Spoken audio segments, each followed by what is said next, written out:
In 1975, new cinematic voice blew into the movie world from the Great White North in the form of a startling feature film called Shivers, also known as The Parasite Murders and They Came From Within. Over the next 45 years, David Cronenberg from Toronto would father the body horror subgenre and direct 19 highly complex feature films that would challenge the world with intelligence and creativity. Cronenberg accomplished this by infusing his work with body transformation, infection, and psychological warfare. Unequivocally a master filmmaker, David Cronenberg has created a long list of horror classics and shown tremendous versatility adapting literature considered unfilmable. Six rising film directors have gathered in a virtual roundtable to share their unique appreciation for the films of David Cronenberg and to pinpoint which films you should see and why. I'm Blake Sasser. I have been a film junkie since as early as I can remember. I sometimes dabble in independent filmmaking, but mostly I'm a writer, a professional daydreamer and fabricator. That's what I do. I started in the visual effects field in most ways. I worked on a lot of indie productions as an assistant director, but then I met a business partner and we built a company doing visual effects, color correction, and mastering.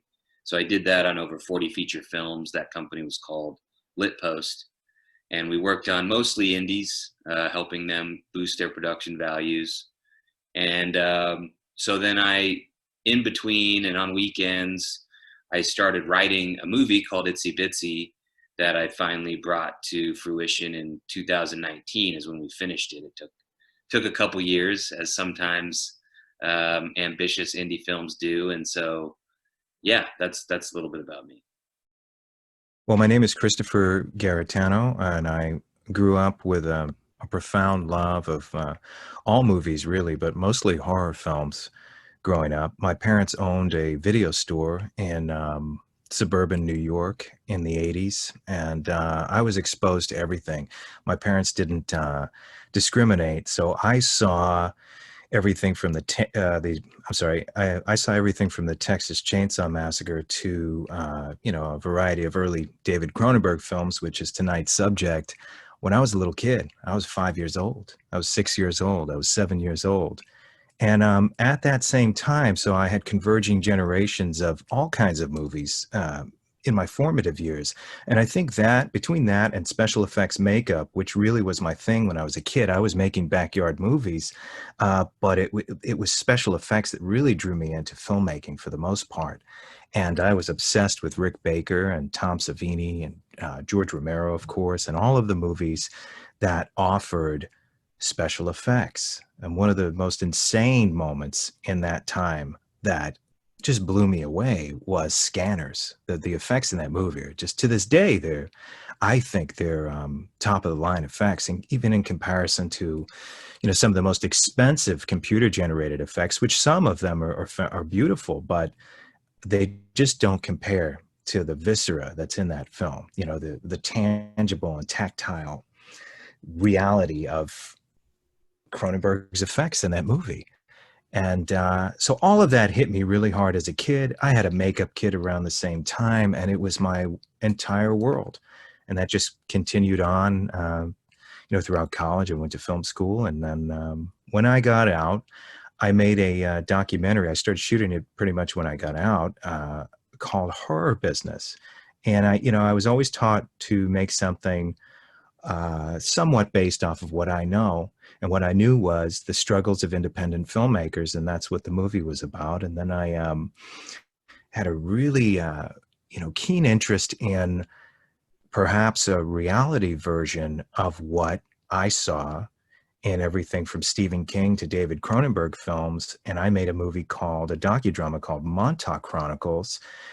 Worked on it for a number of years, and it wasn't fiction. It was real people who claimed that there was a government program that used psychic soldiers, that used telekinetic abilities, that were training government assassins, and all of this stuff I only knew in the movies. And so you know, aesthetically, my film resembles a lot of that stuff, but really, I was just so fascinated that the threads of that barrier between reality and fiction was really breaking. And even now, I mean, I don't even know what world we're living in. And so it seems like my subject matter touches on a lot of that. I have a lot of subtext. It's about transformation. And it's filmmakers like Cronenberg and Romero that really taught me that and taught the significance of that. And it's not to be heavy-handed and think I know everything and I can teach the world, but it's, let's say, reflect on that stuff if you have an insight to it. Those are the things I talk about in my work. So I went on to make couple of network television shows of my creation, one of which was a sequel to Montauk Chronicles for History Channel called The Dark Files, and the other was an 8-hour series for Discovery Travel Channel, and it was called Strange World, where I covered a variety of things in the same way that I made Montauk Chronicles, where I was looking into things that usually were in fiction growing up, and now it's I'm meeting people that claim it's reality. So far in my life, you know, all of our favorite filmmakers informed my work and will continue to going forward. This is Glenn McBride Jr. I'm a filmmaker based in Long Island. I'm a director, writer, actor. I just recently was in your film, Double Vision. I played Jermaine, who gets shut down in the yoga scene. He's a bit of a creep. So I was in that. I was also assistant director for Double Vision for the second half of the shooting. Besides that, I just wrapped up a movie called Stirred Up Crazy as an actor. My first lead in the feature film. It's a comedy. Should be out top of the new year, so I'm excited about that. I just finished acting in my first drama feature film called The Vagrant. Just finished wrapped up in the movie called The Good Samaritan. Did that a couple of days ago. And right now I finished directing a music video, actually an inspirational music video called Desperately Waiting. And right now we have 2.5K views on Vivo. So we're doing really well with that. And the song is doing really well on the charts. And besides that, that's about it. Yeah, you know what I'm saying? I've done some stuff, directed Traffic Cops, a comedy that I did, Supply and Demand will be out this year. But most of my comedy stuff, but your movie was the first horror movie I was in. So yeah. So I am actually a filmmaker based out of Kansas City, Missouri. I directed a feature film and it was released in 2013 titled Nailbiter, which played on the Chiller Network for a while when the Chiller Network was around, and currently on various streaming services.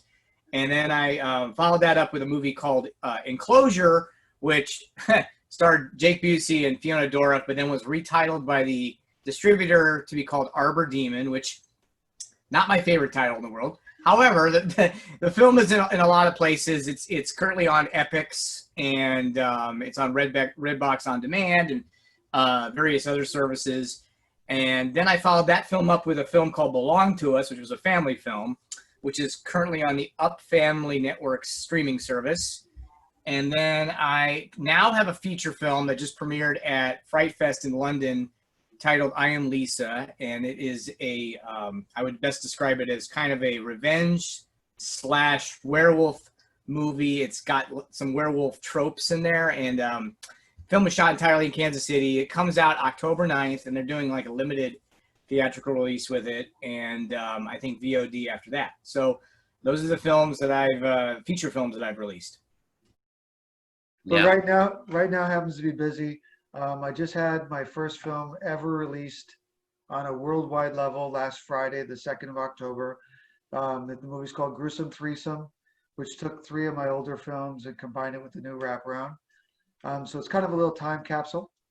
And it's available on vimeo.com /gruesome, on demand /gruesome threesome. Also, my movie Devil's 5, which you might see the poster here, that comes out next spring on Random Media. And then my movie Double Vision, which you might see a little poster up there somewhere, that comes out, we're not sure, because I'm not sure how I want to release it yet. Do I want to go through a distributor? Do I want to do it myself? But the good news is it got chosen for a film festival, for the International Film Festival of Manhattan, taking place next month on November 19th through the 22nd. And it's a really hard question to answer. There's so many, and but I have to go with Naked Lunch because, and I have to point this out. My good pal Doug Lipsky and I were discussing this, and we decided that Naked Lunch is the one because Cronenberg filmed the unfilmable with that movie and made it make sense. He did the impossible with that movie. It's a very entertaining picture. I like it a lot. Peter Weller's great. It's a good, entertaining movie. Well, it's probably a little bit cliche at this point, but I'd have to go with Videodrome. And I even remember, it's sometimes when you see a movie that hadn't at that point in the circles I was in, it really hadn't been talked about, I felt. And so discovering it was like discovering the new world or landing on the moon or something, right? So I was telling all my friends about it. And I remember one of my friends at USC Film School, he said to me, "Be careful." And I said, "Be careful about what?" And I guess his feeling was that it wasn't popular, right? That it wasn't a big success financially at that time, which, you can count a lot of great masterpieces of cinema that weren't big money makers when they came out, including Citizen Kane, right? So, there's Citizen Kane, there's Fight Club, there's The Thing. All these things were not necessarily commercial or even in some cases critical successes.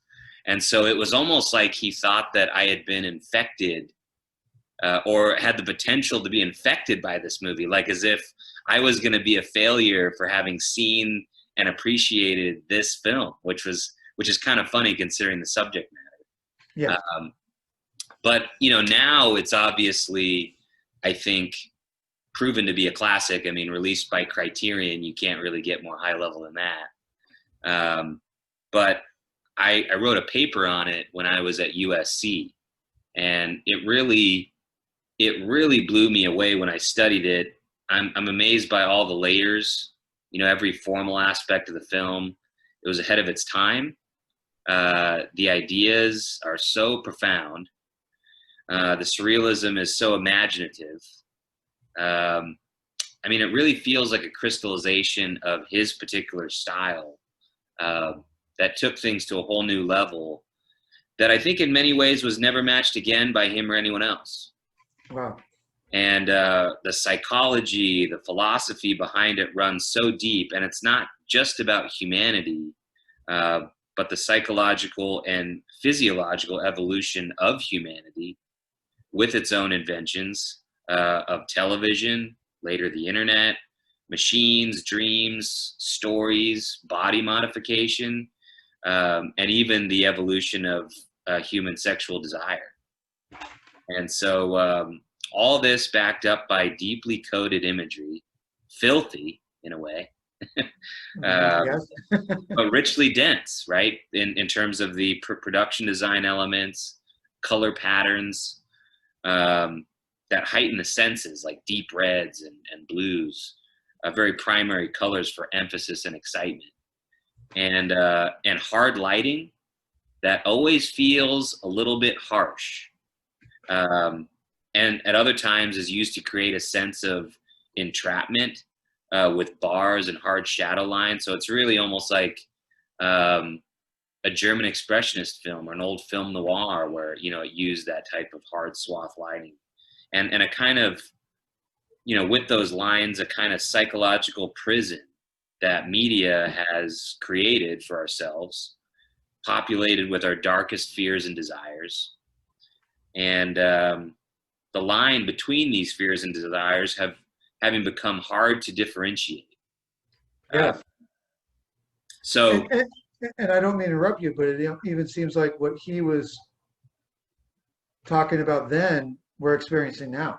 Absolutely. To some degree. Oh, to a shocking degree. And that brings to mind some of his influences, which at that time in film school we were studying or reading Marshall McLuhan, who's also Canadian like Cronenberg, who presaged the World Wide Web with his global village concept and the ways media and advertising would impact our lives and affect society, not through their messaging, but through the medium itself.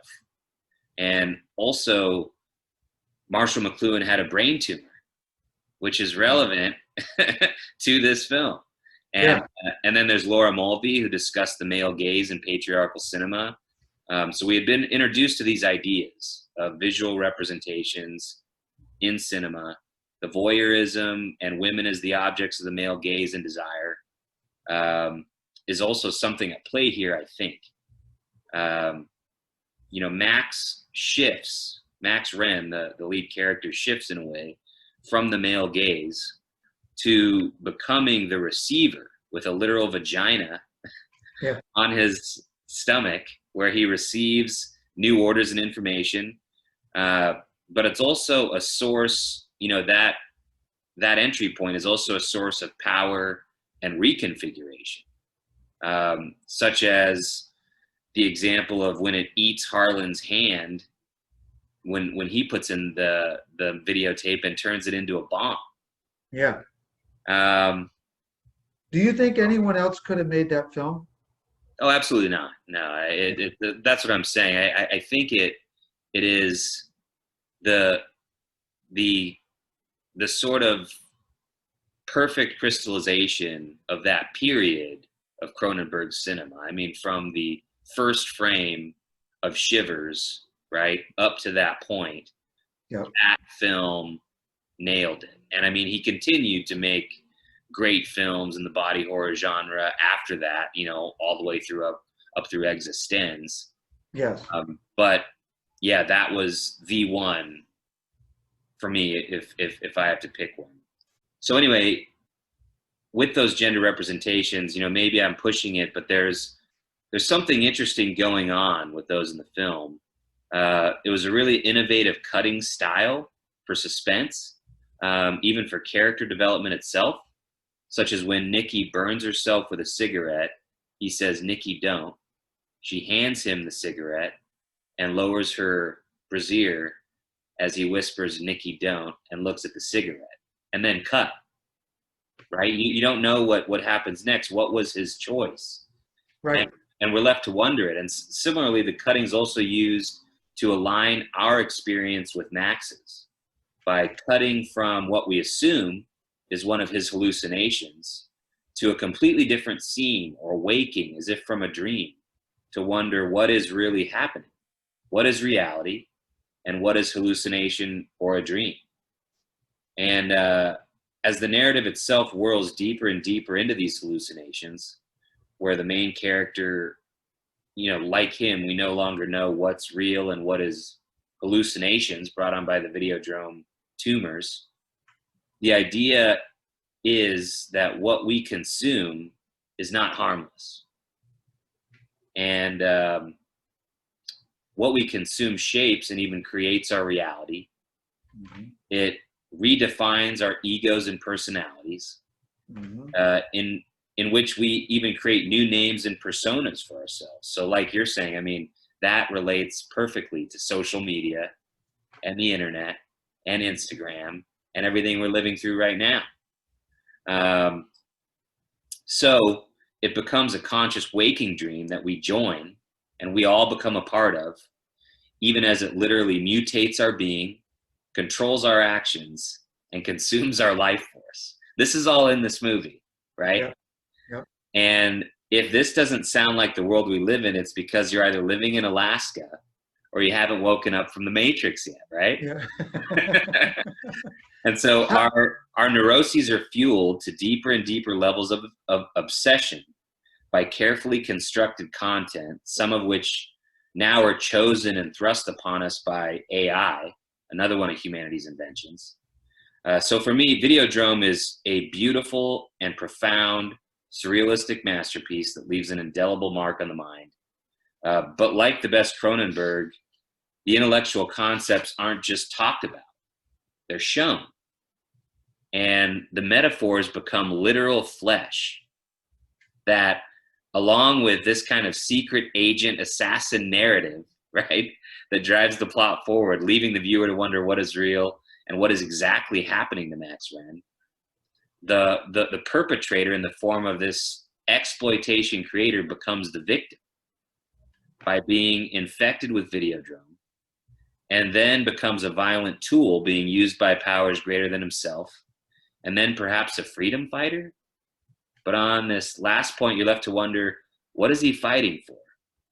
Is his freedom fighting real, or also a construct either of his own deranged mind or something Videodrome is using to control his actions, not unlike some brainwashed assassins we've read about? But you're also ultimately left to wonder if he's in fact dead and or entered into full schizophrenia or psychotic break, never to return.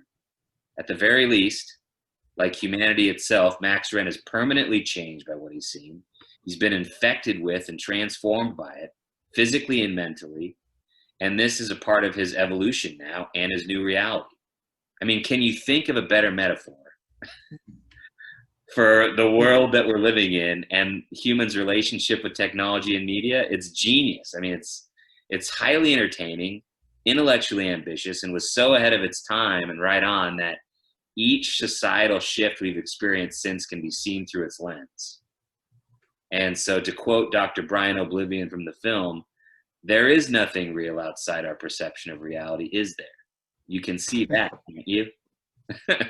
What stuns me about it is when you start reading about the production history and how quickly it was put together, because it doesn't not feel at all like a slapdash movie. It feels like there are so many layers to the design, the photography, the editing choices, the acting choices. Every aspect of this movie feels so well thought out that it amazes me to know that some of it was written on the fly, or that, wow, you know, they're flying through some of these special effects that are still stunning to this day.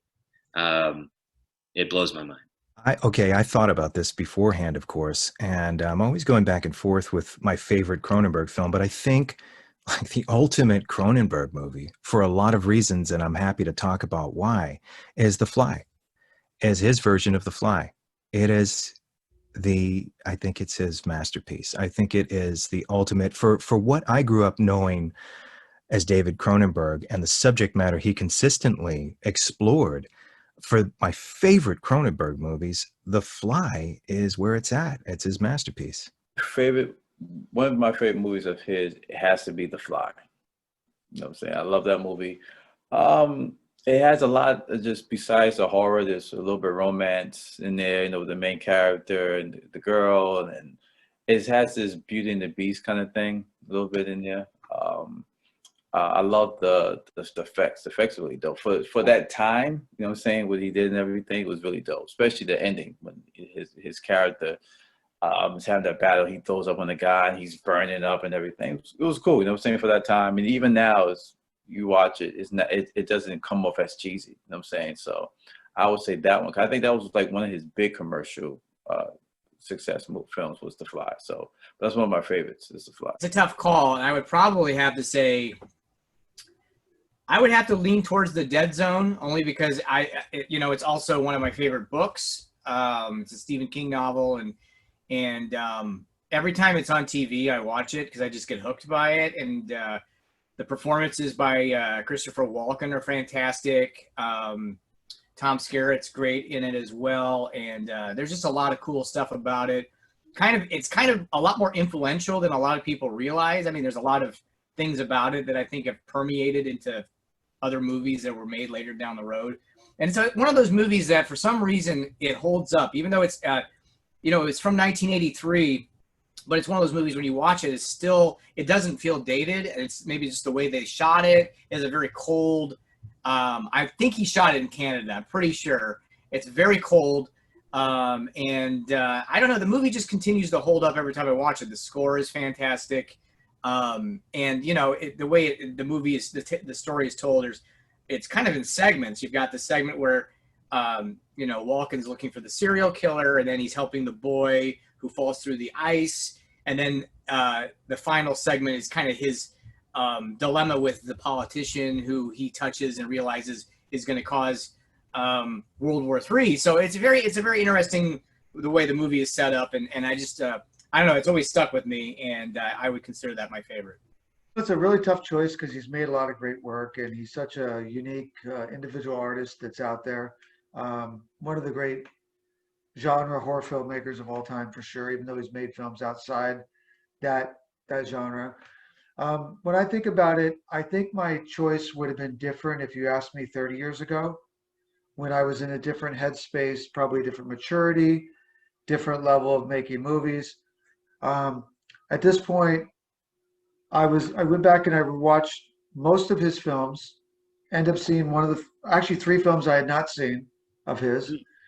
And the one that struck me. What were the 3 that you had not seen? I had not seen Fast Company from '79. Okay. I had not seen Cosmopolis. Mm. And I had not seen Map of the Stars. Mm-hmm. Which is really weird because some of the other directors I've talked to, it's like the more recent films are the ones we all haven't seemed to watch, which I find that really fascinating because it must be a reflection of the type of films he's making, I believe. Yeah, it's off-brand in a way for someone who tracked his original, you know, filmography. It's different, right? Yeah, absolutely. And maybe some of us might have been kind of turned off by some of it a little bit because you know, we love scary movies and fantasy and science fiction. So maybe we kind of, I don't want to say lost interest, but we didn't have as much interest as the other films. Understood. Yeah. No, and you know, it happens a lot more even with actors, I think, where you have a passion for an actor and what an actor's doing, and then something shifts in their life and they're doing something different.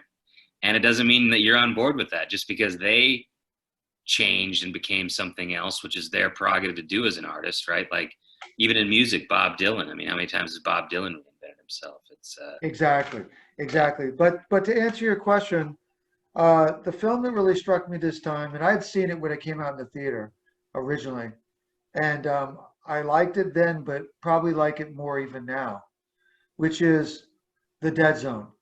I think that The Dead Zone is his most humane film. Probably, I'm trying to guess that might have came from that it was really his first Hollywood film. I know he did something with the script, but the story obviously came from Stephen King's book. And I think that King's characters and his focus on small town, you know, Cronenberg usually has movies, for some reason, that always have modern office buildings, Shivers, Rabid, Scanners, you know, the list goes on. And you don't see that in this movie. So it's kind of like different for him. And I do think that also the fact that Deborah Hill, having worked with John Carpenter, coming over to work with Cronenberg, I think that she must have had some sort of influence, at least on the feel of the movie. Yeah, good point. But I really liked the movie so much because it was, for me, it was very touching. It was a tender love story that I even felt that back in '83 when I saw it come out in the theater. But even now, you know, being older, married, children, you know, it just hit me at a different level. And I think that back then, you know, I was so much into gore and special makeup effects, whether it was Rob Bottin, Tom Savini, you know, the Savini effect, whether it was the Prowler, you know, the Burning, Friday the 13th. It was so much into like gore that back then it was very mild probably for me, for most of us, you know, having come off Videodrome, which is about as different as you could possibly be than The Dead Zone. Yeah. You know, and I just think it showed a great maturity on his part as a director. Absolutely. The acting was really, really beautiful. I think some of the performances were very almost subdued, just like it was for him as a director. Mm-hmm. Whether it was, seeing Christopher Walken in the lead role with the guy who didn't want the power he had, didn't even really understand the power. Obviously, it kind of hurt him when he would use it or when it would hit him. And then he had this beautiful love story with Brooke Adams. And then you had, of course, Martin Sheen playing the politician. You had the actor that was also in Fast Company that was in this movie that was a guy with the knife. No, actually, he was the deputy. So he was Right. He was the kid. Well, I don't want to ruin it for anyone. Yeah. But Yeah. Twist there, isn't it? Yeah. yeah, so it was really. I just look at that movie as being incredibly restrained filmmaking, especially Mhm. from Cronenberg. And I think that you have to credit his DP he had been working with since I think Fast Company, which was Mark Irwin. And then, it was might be one of the only films that Howard Shore did not score, Right. right? Right. But Michael Kamen did a wonderful job. It was very Absolutely. touching composition and just beautiful. And you never forget those themes in your head. Really powerful. Yeah. And Yeah. that's the reason why it's my favorite. It was interesting, just hearing you bring it up, because I rewatched most of the Cronenberg movies again, but it was interesting hearing you talk about it now. It reminds me just how complex the narrative is too, because there's a lot of narrative shifts that you don't even notice. It's almost like one movie ends and another movie starts, and then that movie ends and another movie starts, and yet you're on the ride because of, I guess, those, why do you think that is? Is it the great performances? Is it the Stephen King narrative? What makes it so compelling? Well, I think it's probably a combination of what Keane wrote and what Cronenberg brought to the table as well. Like you said, because doesn't all happen in one time frame. It's Mhm. like years go by, because Johnny's in a coma for about 5 years, which is Chris Walken's character, and then time goes by when he's trying to deal with this telepathic, telekinesis power, and then you have the Brooke Adams character gets married, and all that stuff, and then gets involved with the politician later on. So it's really kind of like a time capsule, of probably 10 to 15 years, and just the way that he juggles that, it's very not showy, Mhm. and it's not abrasive, and I think that's a credit to him. I mean, I think the way he just fluidly told that story, just amazing. And I think that maybe visually, his work is never like over the top showy, but in this case, it probably worked for that movie, where it just kind of seamlessly integrated with the story. And I think the Canadian locations too, kind of that windswept, cool looking, at times kind of overcast, scenery, probably similar to Maine, where Keane probably based it on, obviously. Mhm. So that probably really worked for the movie as well. Yeah. Probably, in my estimation, The Fly, because it's accessible to a larger audience, and it just has everything. It has the comedy, it has the romance, it has the tragedy, and the horror. It's all there. It's a solid movie. With The Fly. And And why? Why would you say that? it's a movie that would be a classic, possibly even if Cronenberg hadn't made it and wasn't who he inherently was as an artist, and yet it still has all the hallmarks of his best work from that first phase imbued in it. So it's very commercial, more so than many of his other films, probably more so than any of his films up to that point, I would argue. It's a Hollywood picture in Absolutely. many ways. And every aspect of the production is phenomenal in quality. The concept itself is a great idea.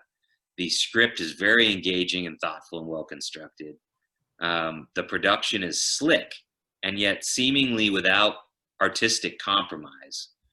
The acting is some of each actor's best performances. It's perfectly cast.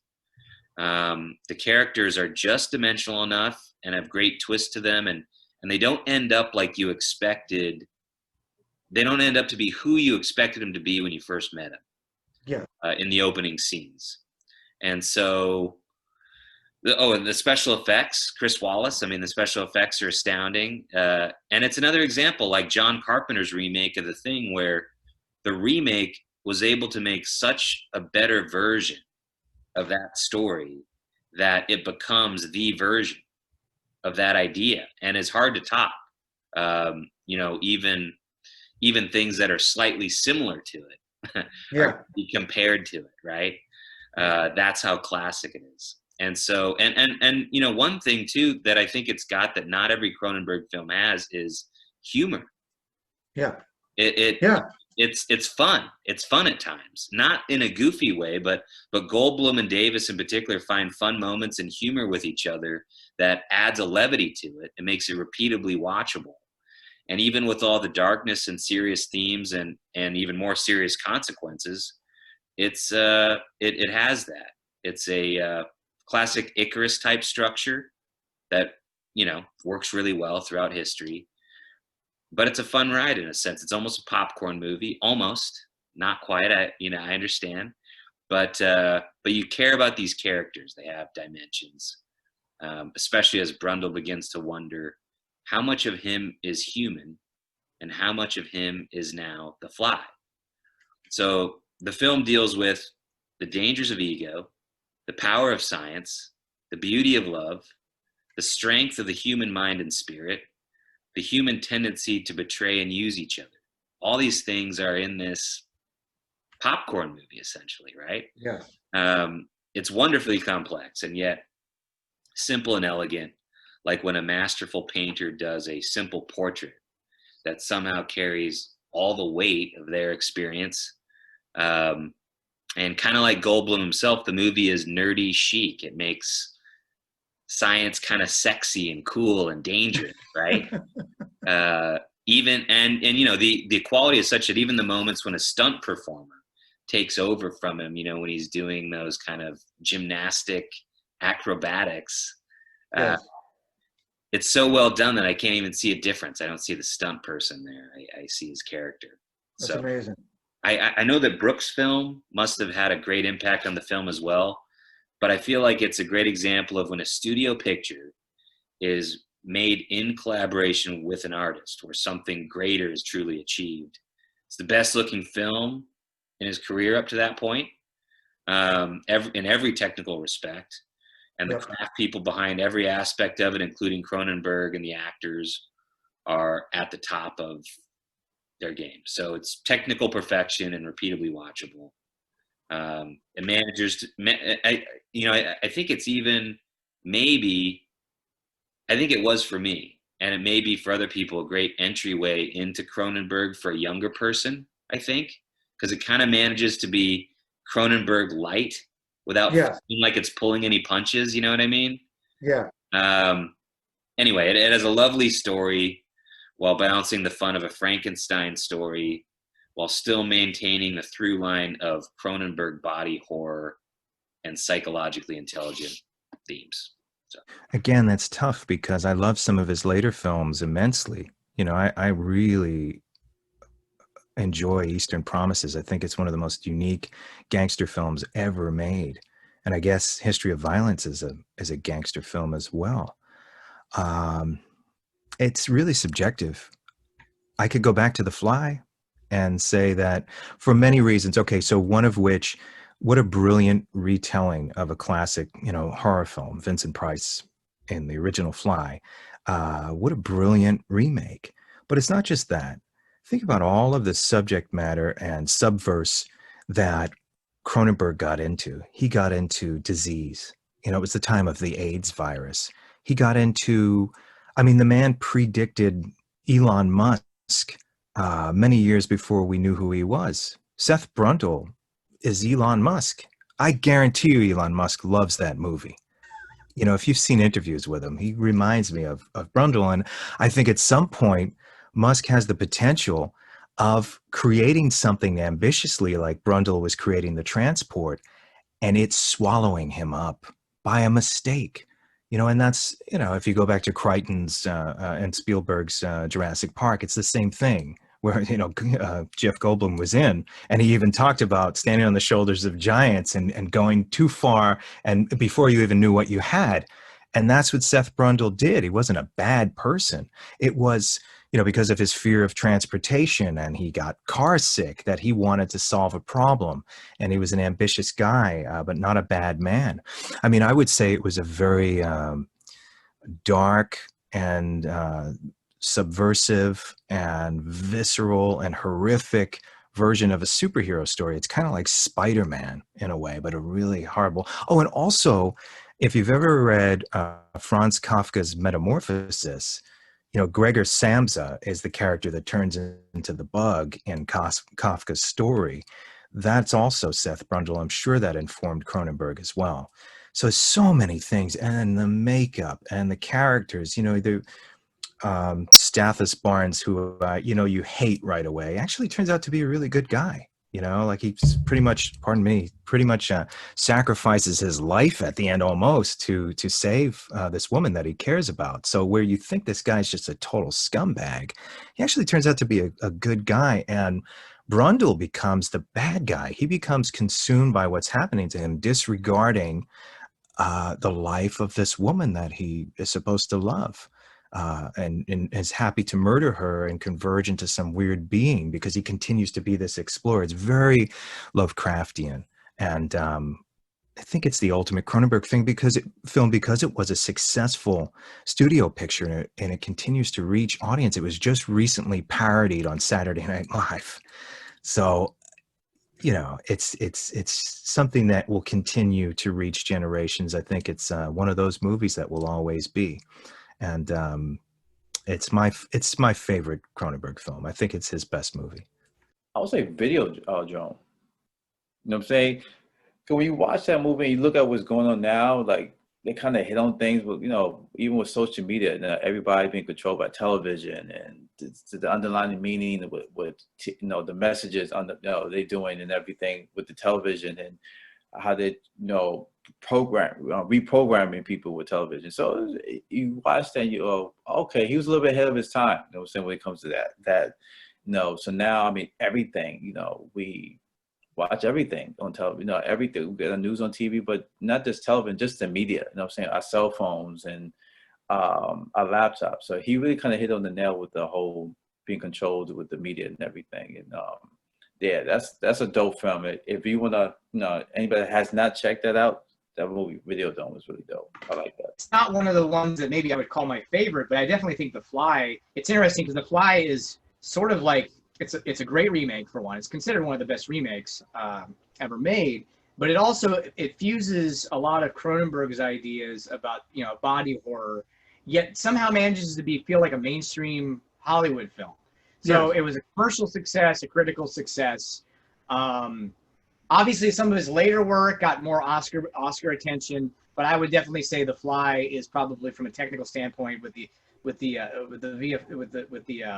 makeup effects and the acting by Jeff Goldblum and Gina Davis. I think that movie is kind of like the perfect storm of all of his elements and fusing him with a Hollywood budget and Hollywood success. So the 80s was an interesting time where they were able to find old black and white movies from the 50s and 60s and really update them, and because they were, the special effects were very cutting edge back then, and so they were able to, like The Thing. I would say The Thing and The Fly are two of the best remakes, and The Blob. I think The Blob from 1988 is one of the better remakes because it was able to update the 50s and 60s films and really take things to a new level. And so that's tough because some people might say the work he did in Dead Rainers with guy playing two parts. Mm-hmm. You could even say that about the Videodrome doing something that basically was almost impossible, or Naked Lunch, which was basically an unfilmable novel, but he still did it. Yeah. But for me, I think I have to say The Fly. I think it's a rare instance where the remake was actually better than the original. Absolutely. Like John Carpenter did with The Thing. Right. And I think that the fact that it probably to this day is his biggest Hollywood movie I would even say it's his most accessible movie, where Mhm. if you're not even a Cronenberg fan, you could enjoy it. Right. I think that the performances are top rate, and the effects by Chris Wallace, the cinematography by Mark Irwin, and the music again by Howard Shore. It just really, and also I think the story. When you're talking about body flesh transformation, that's David Cronenberg, Hmm. and it's like he's the best guy to make that movie because he really understood the focus of the body and what happens to it and how it can metamorphosize and sometimes for the worse. Usually in his movies for the worse. Usually. And it's also kind of like science. I've always looked at Cronenberg almost like a scientist. He's like Yeah. he's like a cinematic scientist. Yeah.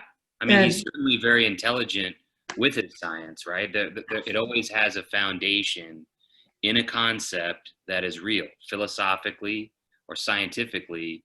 There's always a backing to what he's doing, right? look, you have a sexually transmitted like rabies disease, make zombies and shivers, and then a girl gets this vampire like, almost like a penis thing coming out of her arm to drain blood for people, and then that turns them into zombies. And then the Brood, you have a manifestation of anger in these little children that represent her psychological state of being. Mhm. Scanners, people reading each other's minds. Videodrome, people becoming almost like human television station. So he's the guy who really gets that stuff. And The Fly, having a guy, Seth Brundle, Jeff Goldblum's character, becoming from a man to a fly, that's like right up his alley. Yeah. And the truth is, I don't know if he ever really did it like that since. That was kind of in some ways, I think, his last body horror film. Hmm. If you think about that. Because, Dead Raiders is not really, even though you're So you talking don't about, count.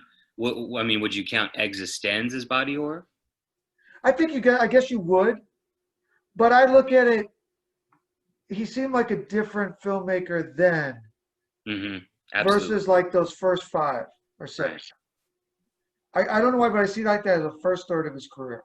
Mm-hmm. Then I see like kind of like Dead Raiders to maybe Crash as the next phase. Yeah. And then after that, he has like his last phase. Mm-hmm. But anyway, that's my own opinion. I'm gonna say Existence on that one because it's a really really cool movie, and just never got the attention. I mean, I don't know if it's because it opened a week after The Matrix or what happened there. But I saw it, theatrically, and it blew me away. I thought Jennifer Jason Leigh was great. And nobody talked about it. It's still never mentioned much, and I don't know why, because it's a real cool, mind-bending movie. I really, really dig it. I don't know why it doesn't get more love. Yeah. So for underrated, I feel like I easily could have gone with Dead Zone and almost did. That film's a stunner. But I think that gets enough attention these days. So I'm going to have to go with A Dangerous Method. And I may be alone in this, but I think the film is very underappreciated and doesn't get talked about much, and therefore is underrated. So what I like about it is the melding of these different schools of thought on psychology as to what's still perceived as the birth of modern psychology, by making a literal kind of love triangle in a sense. Even an exploration of the different types of human love.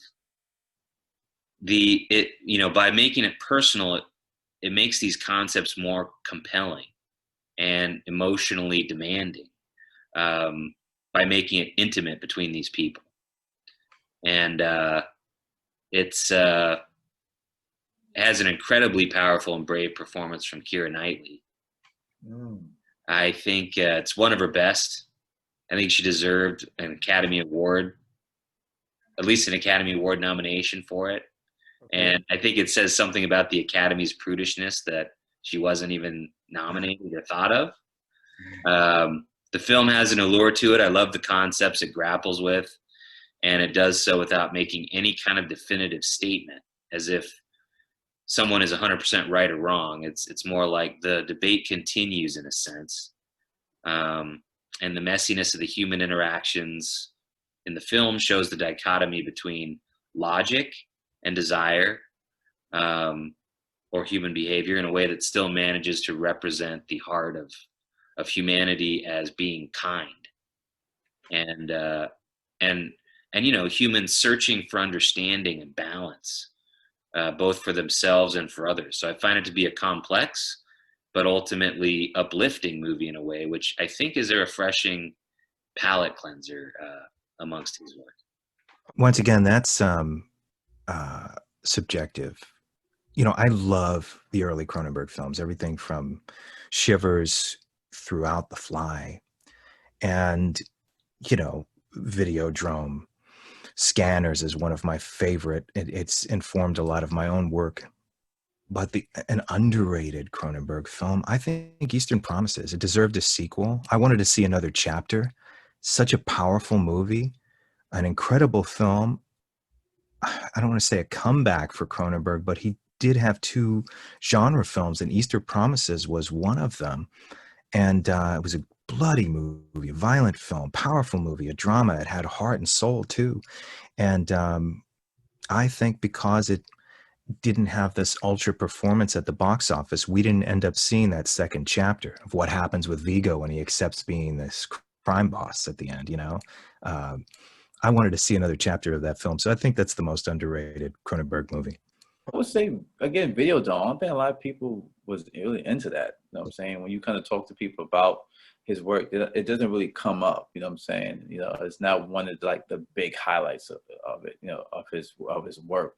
So, but it's when you watch it, it's a cool, really cool movie. You know what I'm saying? Especially the scene where the TV like comes alive, and it's like, it's like what's going on here? You know what I'm saying? It's like there's a little sexual thing going on. If the television, it becomes alive, and but there's a whole meaning behind that too. You know what I'm saying? Absolutely, it was deep, right? It was really deep. You know what I'm saying? But it's just the way they did it. Even the effects, you see like the veins inside the television becoming alive. Yes. You know what I'm saying? So it looked like a human, like a breathing human being. So I thought, that movie is one of his. It gets overlooked, but if you check it out, it's one of his best to me. I would say The Brood. I remember when I was reading about The Brood as a kid, because I had all those like Leonard Maltin books or those video review books, that they put out where you could flip through, and they had like hundreds of little blurbs, and they would have little ratings and stuff. And I remember like looking up The Brood, and one of them had like a turkey by it, or like a bomb or whatever, and it just didn't really go into any like description of the movie. It just said it was terrible.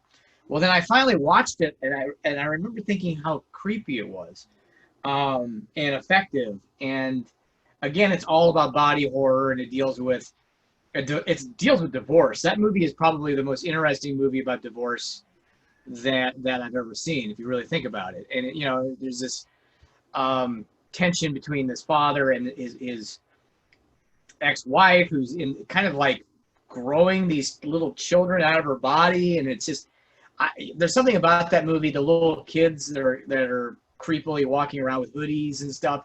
There's something about that movie that just creeps me out. And I've gone back and rewatched it several times, and I'm like, this movie, I'm shocked it hasn't been remade. I really am. I'm surprised that and somewhere somebody's talking about it somewhere. They're talking about remaking that movie. And they just remade Rabid, so it's probably only a matter of time before The Brood gets remade. But I do think that movie's really good, and I think the performances are really good. Oliver Reed's really good. And I don't know this for sure, but I think Cronenberg might have been going through a divorce while he was making that movie, so maybe that's the subtext behind that movie. And I just, you watch it, and it's just one of the most unsettling movies I think I've ever seen, and I think it just doesn't get enough praise. And I think it's gotten better respect than it did when I was obviously a kid, because it takes a few decades for some of these movies to kind of get get the respect they deserve. So this is probably a question, if you asked me 10 years ago, it'd be different than what I'm going to give now. Mainly because I'd never seen this movie till just recently. But I think his 1979 kind of exploitation drama with funny cars called Fast Company. Yeah. I think it's his most underrated film.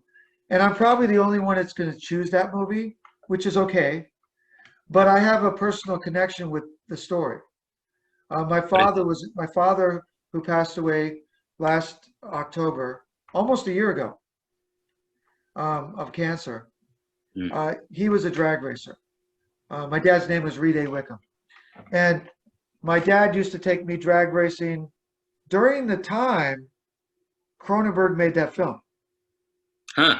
I wasn't up in Canada on the set, obviously, but in Seattle, I would go to Seattle International Raceway. So I saw 64 funny cars. I saw all kinds of drag racing. So did it seem like, watching it, does it seem familiar? Does it seem like it captured something, that sense of nostalgia that you might recall from going to those events with your father?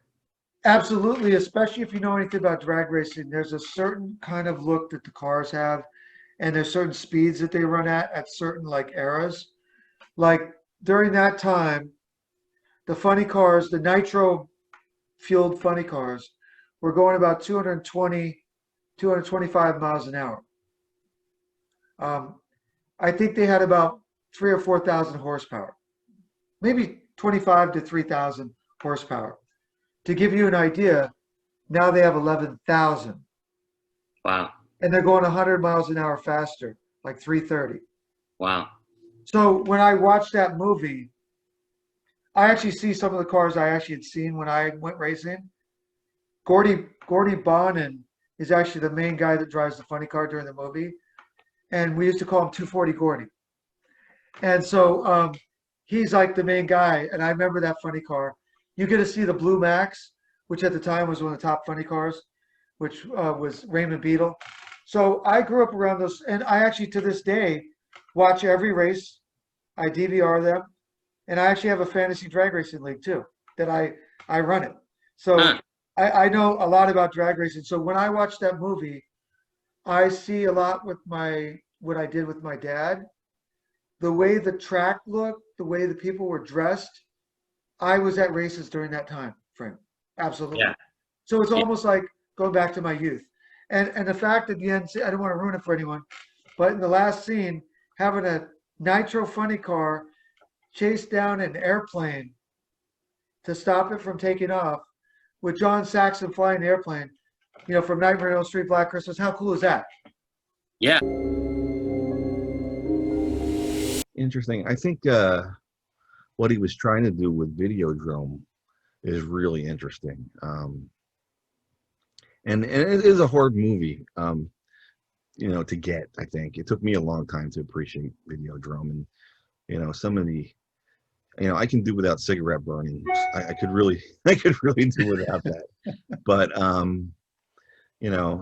once you get your head around it, it's good. I mean, even James Woods is great in it, and the Rick Baker makeups are amazing. And should I tell the Halloween story again? Oh yeah, of course. Okay, quick aside. A couple of years ago, me and a buddy of mine were doing movies for Halloween, and we were trying to show what we felt were underrated movies and see how, first timers reacted to them. And we did things like William Peter Blatty's Exorcist 3, which went over really well. When we got to Videodrome, people lasted 20 minutes. Like we just, no. Wow. Okay, yeah. All right. Sorry, Videodrome. I rewatched everything with the exception of, I didn't watch Cosmopolis because I just can't stand it. I don't think it's a good film. That's just me. And then I didn't watch Spider just because I didn't get around to it. But I rewatched every single one of his movies. It was so fun to do. Amazing. That. And I went with Naked Lunch for his most interesting film. And stylistically, I mean, this movie's bonkers. Okay, the whole thing's crazy in the best way. But stylistically, the film bridges the gap between film noir, the 40s, with a sumptuous Technicolor 50s feel, with kind of a beatnik surrealist poetics of the 60s, and then wild practical effects only becoming possible in the 80s, right? It mixes classicism and jazz. I don't even really know how to put all my thoughts on this into words. It's in many ways the contradictions and narrative or lack of traditional coherence thereof that makes it possibly his most complicated movie in a catalog of fairly complicated movies. Well beyond interesting, the film's fascinating. It's one of the wildest trips ever to be seen in the cinema. It's a complete masterwork, the type of film only a master at the height of his own abilities could make. Much the same way Videodrome is visually coded with layers of meaning. The film is a beautifully bizarre phantasmagoria of coded meaning, mostly about Burroughs' inner struggles as a homosexual, drug-addicted artist-writer who desires to fit in, but just cannot.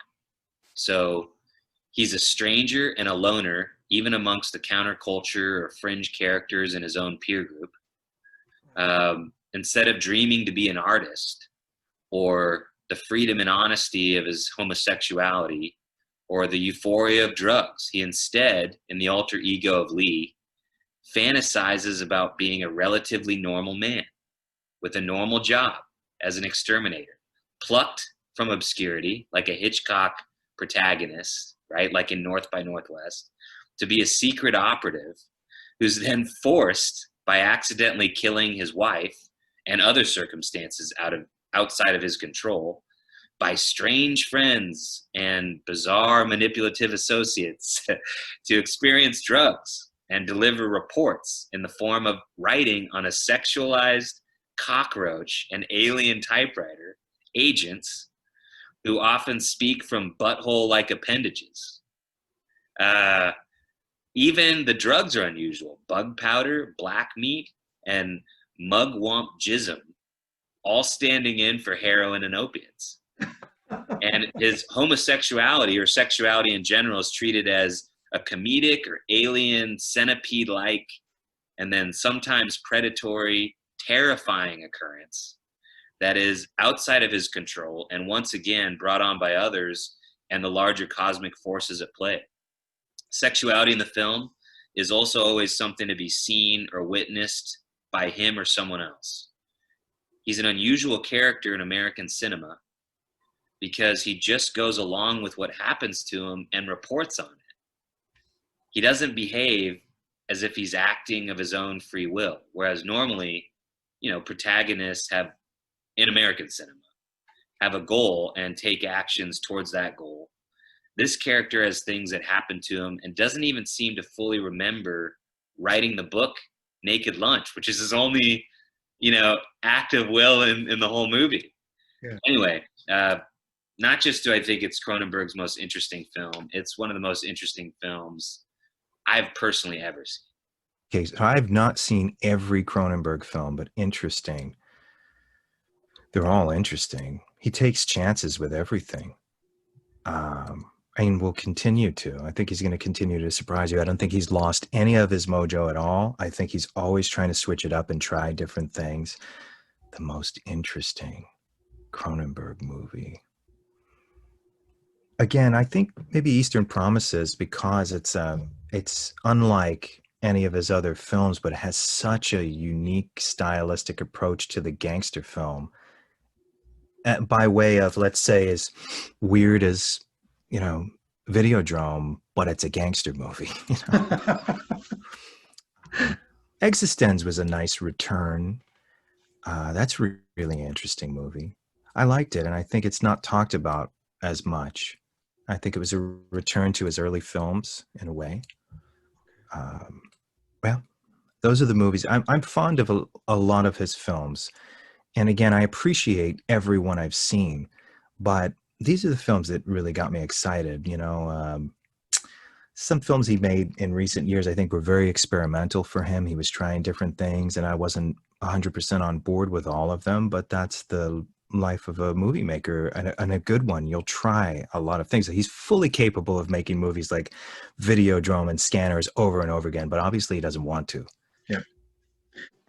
I would say one of his most interesting films is Scanners. You know what I'm saying? Scanners is a little interesting because, I don't know, when you watch it, well, I guess when I watch it, it has that kind of superhero kind of thing, mutants, you know what I'm saying? People have these special telepathic abilities, and there's an underground mercenary group that's trying to catch, you know what I'm saying? It's all this stuff. It's not just it's not a horror movie. I mean, it is, but it has all these other elements to it. And it's really cool. I think what I like about that movie definitely is the head exploding scene. You know what I'm saying? Like, when it happened, I guess he's the character scientist is trying to get like funding for the whole scanner thing. And, you know, he's like, "Hey, I need somebody." He's like, I'll do it," and it just goes wrong. And the guy's head just explodes, and it's like, yo, like, no, that's like a big scene in that movie that you just don't forget. You know what I'm saying? So it was cool. You know what I'm saying? That's one of my favorites that he's done. You know what I'm saying? Scanners. You know what I'm saying? So I love that movie. For me, Videodrome, I've always loved Videodrome. Whenever, again, it's another one of those movies where whenever it's on, I start watching it and I find myself hooked by it. And maybe it's because, you know, it deals with, you know, it's interesting because it's really a time capsule of its time, because it's dealing with television and people's obsession with television and the VHS boom and all that stuff. But it's just one of those movies, and James Woods is one of those actors that just immediately hooks you. And there's just some really sick, weird stuff in that movie. So, I've always, again, and I think that movie, because it ends on such a sour note, it ends on such a depressing note, I think for some reason that movie doesn't get the love it deserves, because I think a lot of people just kind of like, you know, for some reason, like, the way The Fly ends with Gina Davis killing Jeff Goldblum, it feels a little bit more earned. It's built to that moment, you know, the whole crescendo of that movie. While Videodrome, it just kind of ends on this abrupt, it kind of, his character just abruptly dies, and it's just kind of like the audience feels almost like they've been cheated in some ways. I mean, so I can see why some people may not like it, but I see there's a lot of things. Again, there's another movie where I'm like, why? They could probably remake that movie, and it would be like Internet versus, you know what I'm saying? It would be Internet Drone to Videodrome. So, but yeah, I would definitely say Videodrome for sure. Interesting film to me would have to be Videodrome. I think there's no other director that could make that movie. Definitely not the same. I think it was uniquely like his personal vision. I think it was way ahead of its time. You know, dealing with television, all these like rogue cable TV stations.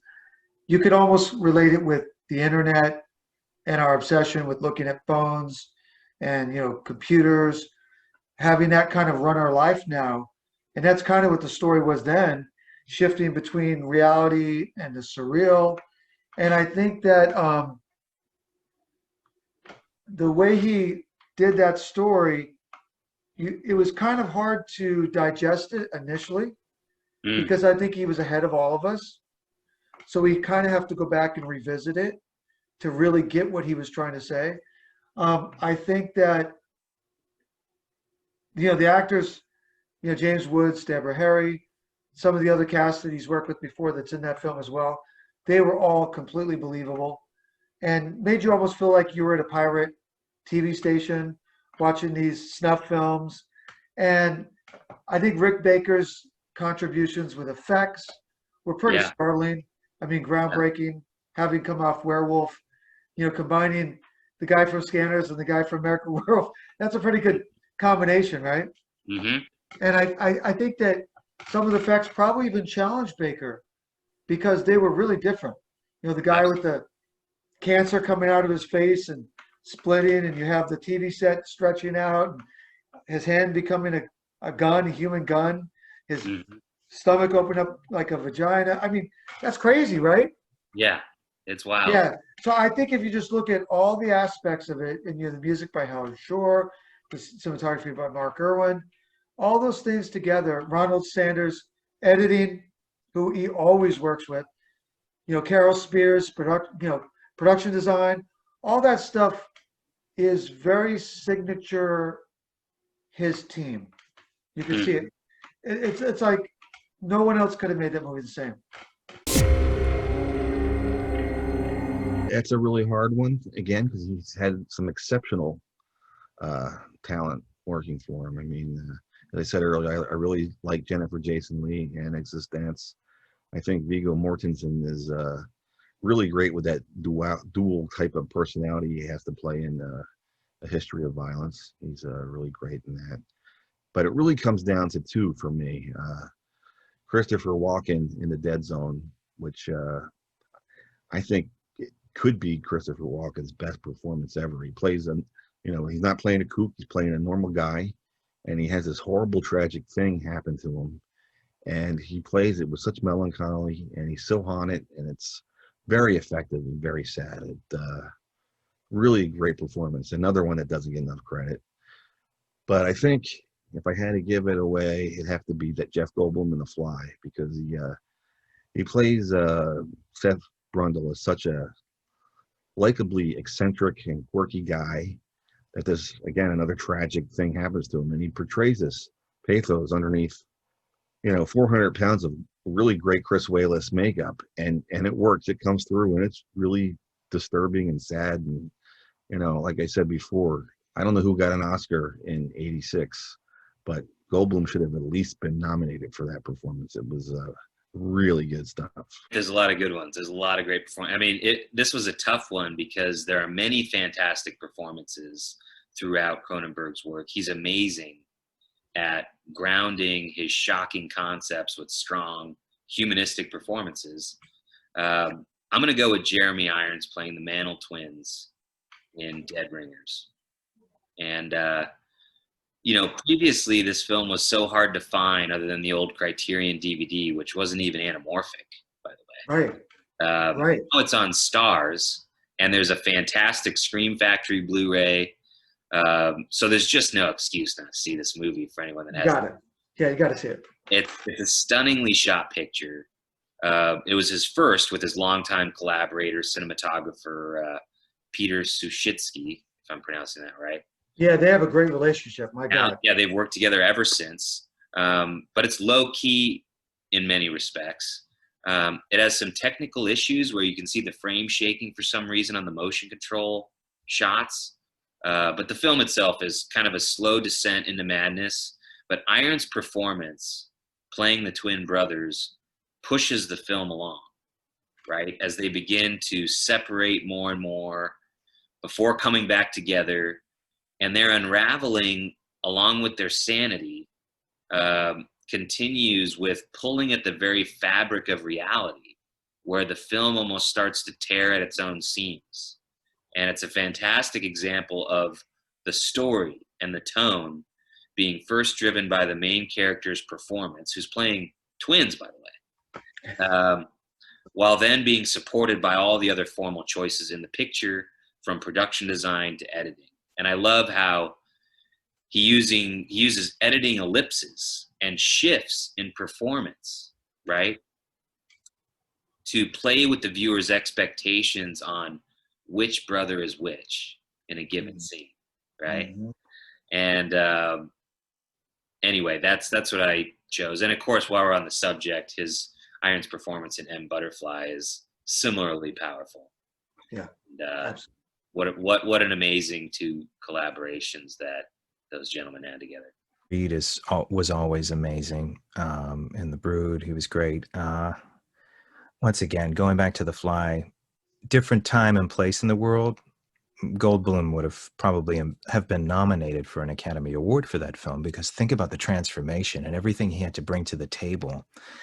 I was watching it with somebody, and they were like, the twitches, were they done with a computer or speeding up the film? And I said, no, I think that's all pure performance. I think that all comes from Jeff Goldblum and the genius of that performance and that transformation. And there were early suggestions of it when you go back and watch the movie again. But no, I think I mean, you know, Christopher Walken was fantastic in The Dead Zone, but he was still Chris Walken. It was like Jeff Goldblum really, especially when he was transforming, really became that person going through that torture.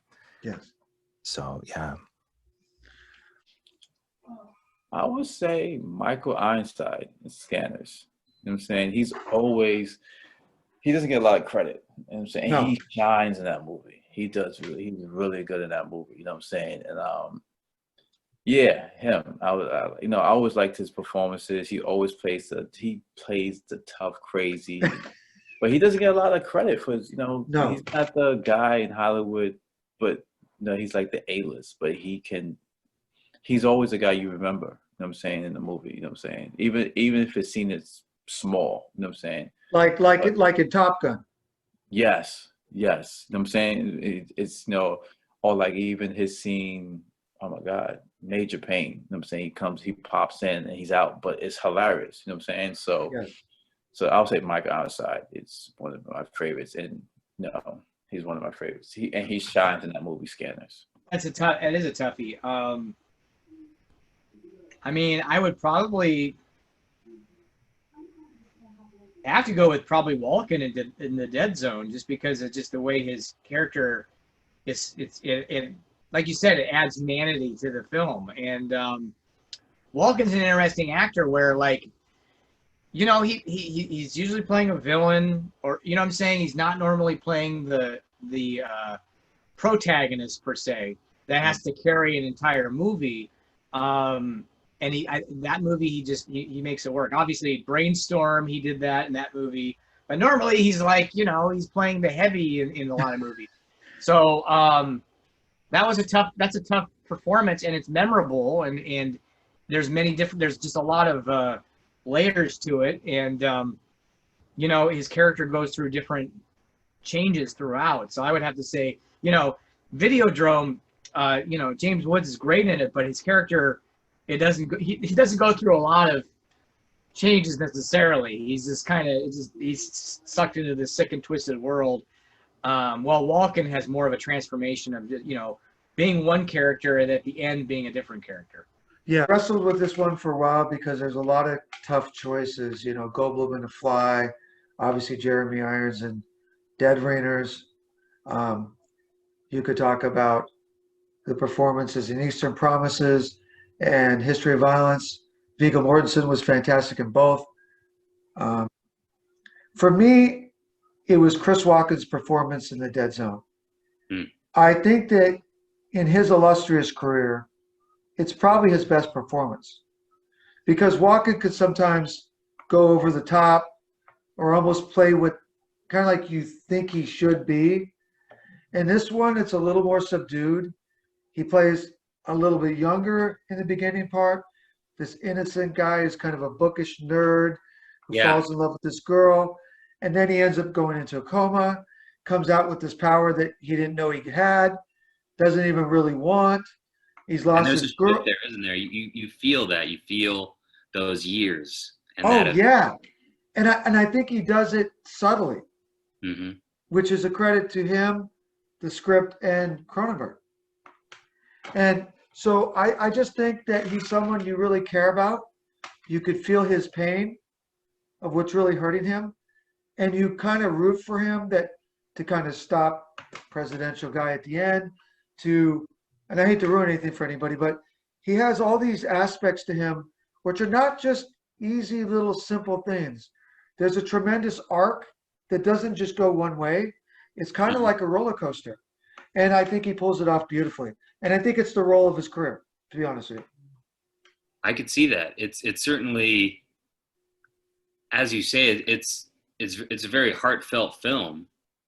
And I think a lot of that heart comes from him. It comes from that performance, centering it and creating the space, to be able to feel those things with him. Yeah. And I think all the folks out there that haven't seen it, do yourself a favor and get The Dead Zone.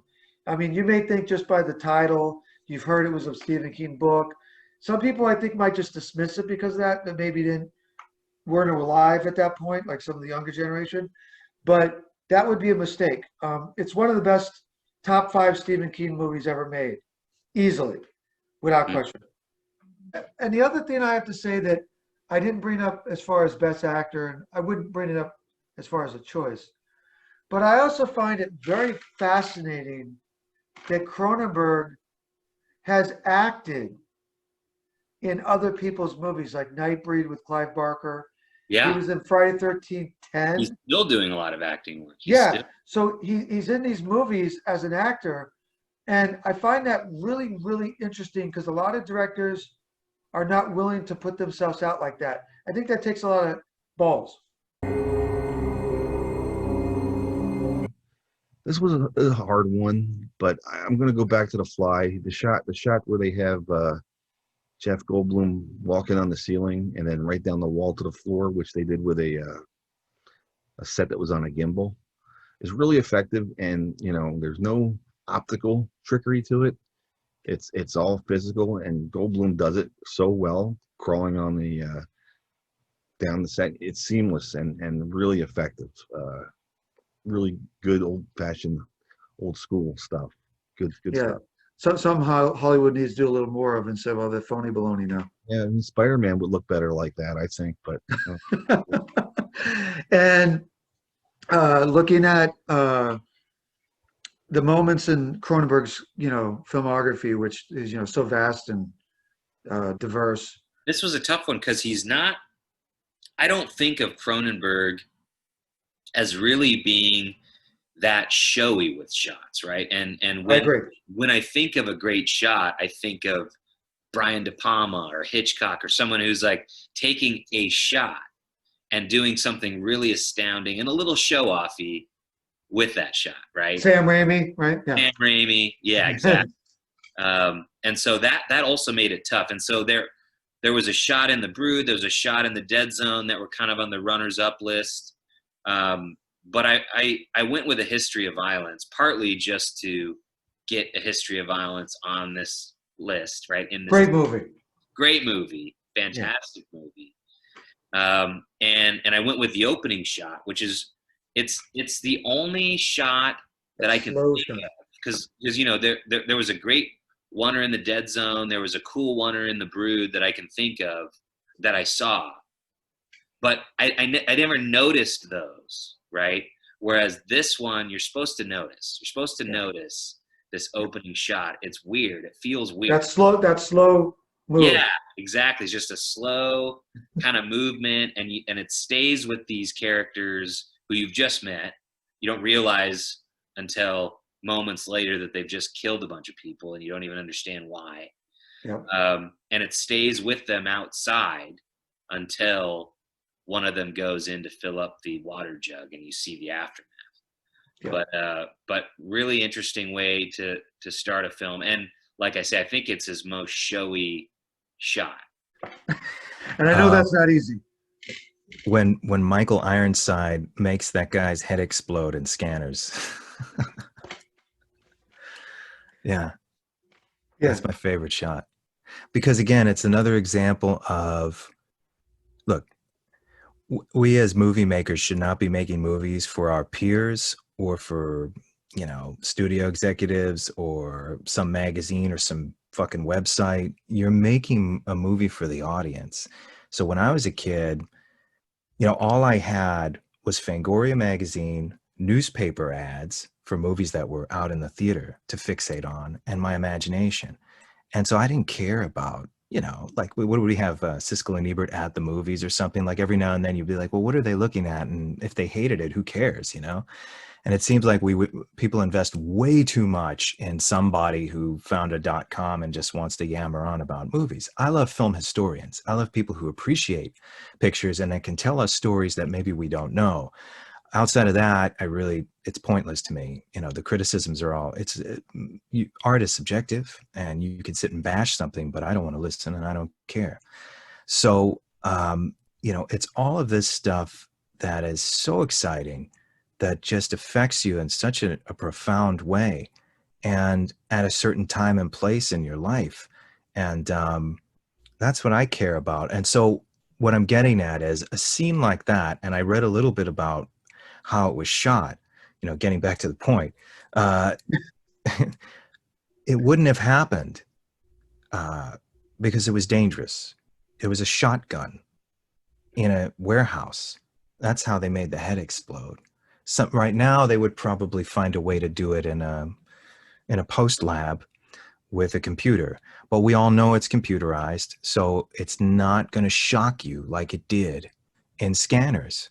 And I remember Fangoria issue, I think it was issue number 10, Scanners was on the cover, and that was the cover of the magazine, okay? And it was just exciting and dangerous. And here's another aspect of this. We don't enjoy real violence, like murderous, vicious violence. It's not that people that really appreciate horror films enjoy. We know it's fake. It's like a roller coaster ride. It seems dangerous. It feels dangerous. Your body feels it. But there are so many aspects that get us excited about it. And we need to remember who we're making these movies for. And Cronenberg knew exactly who he was making the movie for. He was making it for an audience on so many levels. And that's our job. And that's what we need to do. And there's some great filmmakers out in the world right now, making films for studios, even Robert Eggers, Panos Cosmatos. He's still a kind of an independent filmmaker, but he's amazing. And Ari Aster, like all these guys, they know what they're doing.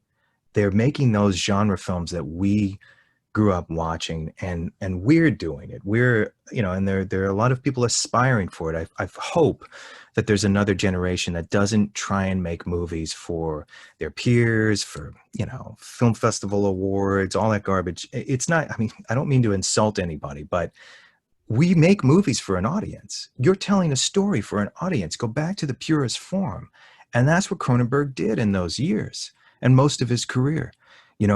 That's what a true movie maker is. And we're all different. Would you say that there's a signature to his work unlike any other filmmaker? Of course. There's something consistent, and it shows up in most of his movies. And I think it's a combination of things. There's a certain tonality, a certain suspense. There are aesthetic values, placement, composition, lighting that you see. There are certain wardrobe. If you look in those early films, there's a consistency in wardrobe, certain types of shirts, vests, stuff like jackets. Like there's a. He always liked to show a lot of office buildings. Right. Exteriors, right? Yeah. Exteriors all the time. Right. And well, maybe there's a certain architecture to it. The camera was placed at a certain angle usually. Interior architecture would be like arched rooms and, support beams moving back and stuff like that. But your job is to never imitate that. Your job is to find your signature. Don't imitate a Cronenberg film. I saw one movie not that long ago. It was actually the remake of RoboCop. Wasn't that bad. Clearly, they were trying to imitate a Cronenberg movie at times. They missed, if you were really trying to go for that, they missed out on a few things. Like I felt the new RoboCop should have been ultra violent like the original. Because if you're making a movie about violence and there is no viscera or gore, the brain is like, there's something missing here. People are getting, shot and blown up and you're not seeing anything. And that's just kind of weird that you're doing that. So, the head exploding scene. I'm scared. You know what I'm saying? Like, you don't forget that. Because I didn't expect that to happen. You're sitting there going, and it was hilarious. Is like Michael Ironside's character is just walking around like nothing happened after that. You kind of like you just walk in. It's like, hey man, this guy's head just exploded. You know what I'm saying? Like, hey, and he just kind of like, whatever. You know what I'm saying? So that scene, even the scene with the big fight scene at the end is really dope. But that exploding scene is like, that's killer. You know what I'm saying? Now there's that one shot in the dead zone where the guy opens his mouth to put his mouth on the scissors, and it just freaks me out every single time I see it. He's in the bathtub, and he's just kind of sitting there, and then all of a sudden, like, he puts the scissors and he opens his mouth, and it's like every single time that shot happens, the score and the way the guy does it with his like kind of lifeless looking, like sends shivers up my spine. And that actually doesn't happen that often because I'm kind of desensitized to horror movies because I watch them all the time. So that moment actually really, I don't know. I always think of that part. And I think he's wearing plastic gloves. So like like the gloves make a kind of a plasticky, rubbery sound while he is about ready to like go down the scissors, and it's just really disturbing. So, My favorite shot in a David Cronenberg film is in his remake of The Fly. There's this one great sequence where Seth Brundle is going to transport from one teleporter to the other, and a fly goes inside one of the teleporters, actually in the teleporter he's in, and the camera moves from him kind of scrouched down in the teleporter up and over to the window where you see the fly. To me, what's so great about that is not so much even the camera move, it's the symbolism of what happens to the character. That's something that not every director does, especially in today's filmmaking. And the fact that he could symbolize what's actually physically, metaphorically happening to the character with a shot is pretty incredible. I would say in The Brood, the first time we see the raised children is really scary. And if I remember the shot correctly, the first time you see them, they're looking through the spindles of a staircase, and their little horrible hands grab it and leave bloody fingerprints of some sort. And that was just the whole look of those children were really disturbing and scary. The second one, it's a cheap trick, but it works, is the scene in The Fly.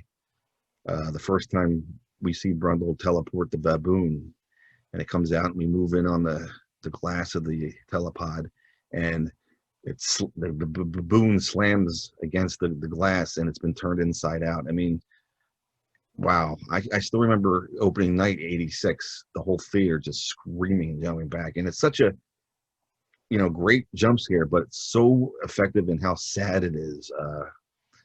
Followed up with the immortal, he questioned, she's asked, Gina Davis asked him, what went wrong? What are you thinking? Fuck is what I'm thinking. It's so good. So good. Oh yeah, I could see that. And out of curiosity, I know all of us guys who have been watching his work for, God knows, 30, 40, 50 years almost. What movies were you able to go back and rewatch? And were there any that you wished you could have seen, whether it be lack of time, just couldn't get it or whatever? No, there's lots I'd like to have had the chance to see. Like, I've never seen Cosmopolis, and I really want to see it. I just haven't gotten to it yet. But I rewatched as many as I could. I rewatched History of Violence, Naked Lunch, The Brood, The Fly. I think that's all I really had a chance to get in. I almost went with Crash because that movie disturbs me so much. Me too. But I couldn't break it down to a moment. I can talk about that movie, and I've got a whole thing that I could talk about. But if I was to pick a scene or a series of shots, I'd go with the one that starts his career with Shivers, or They Came From Within. So, you're watching this elderly man break in and terrorize a young half-naked girl in her bedroom, right? Mm-hmm. And then throughout the house, without any knowledge of who he or she is, you're wondering, is he raping her, killing her? Why? Why is he then taking her clothes off and covering her mouth and cutting her open and pouring acid into her? And then he slits his own throat with a scalpel? It's pretty shocking. It's still very disturbing to me to this day. And it starts the film off and his career with a very shocking scene that also, like other moments in films throughout his career, shows his intelligence by playing with the viewer, pushing the edges of taboos, and subverting or twisting expectations of the clues that he's giving. Well, Scanners, a lot of the things in Scanners, it's kind of terrifying if someone had that power to make you explode. And there are moments in there that are so suspenseful. There are moments in The Brood that scared me as a kid, obviously. and it's different now, but I still love it and appreciate it. Shivers was a fun drive-in movie.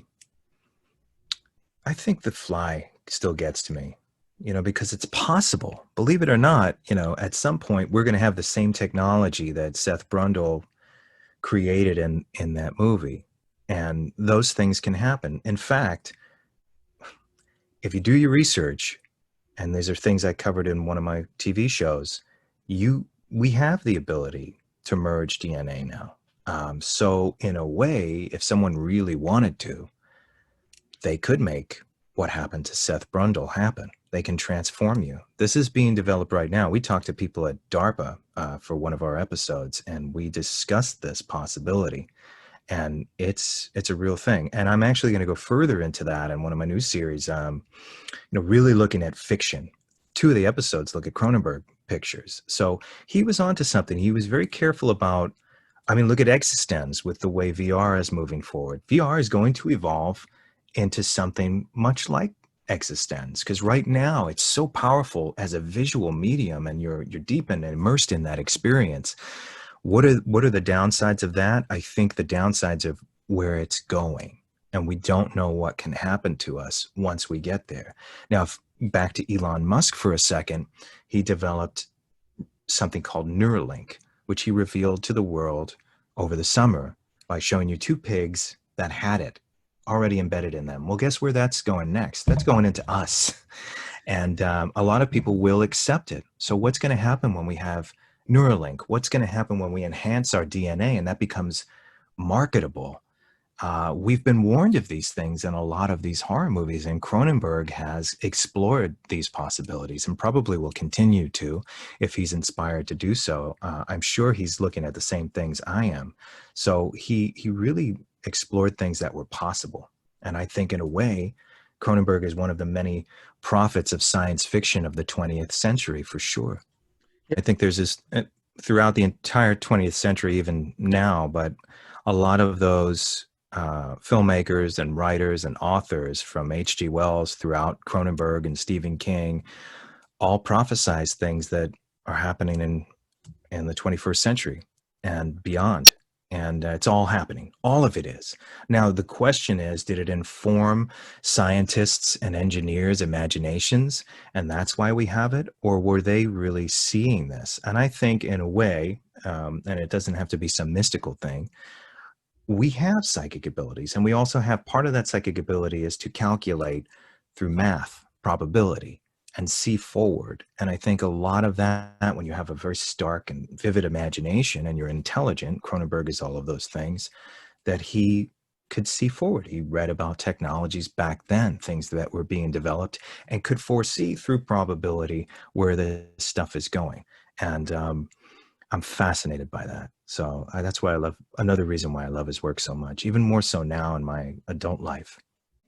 This scene, it's in Videodrome, but it's the scene when James Wood has the gun and his stomach. That creeped me out.